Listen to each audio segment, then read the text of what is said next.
পকেটে 1 টাকা ছাড়া বাংলাদেশের সবচেয়ে সুন্দর একটা জায়গা থেকে কিভাবে ঘুরে আসবেন আজকে বলবো সেই গল্প।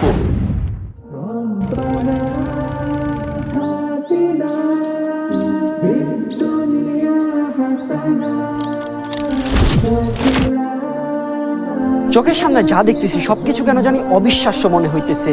পাহাড়, নদী, ভিন্ন রকম কিছু মানুষ, যাতে সংস্কৃতিও টোটালি আমাদের থেকে আলাদা। পাশাপাশি এখানকার খাবার দাবারেও একটা ইউনিক ভাব আছে। স্বপ্নের মতো এই জায়গাটাতে কিভাবে আসলাম এই গল্প বলতে আমাদের যেতে হবে পেছনে। আজকে আমরা যাব বান্দরবন। প্রথমে ট্রেন, তারপর বাস, তারপর নৌকা এবং তারপর সুন্দর একটা রিসোর্ট, এবং সেখানেই হবে আমাদের একদিন ক্যাম্পিং। কিন্তু এখানকার সবকিছু কেন জানি আমার কাছে এখন ঝাপসা ঝাপসা মনে হইতেছে।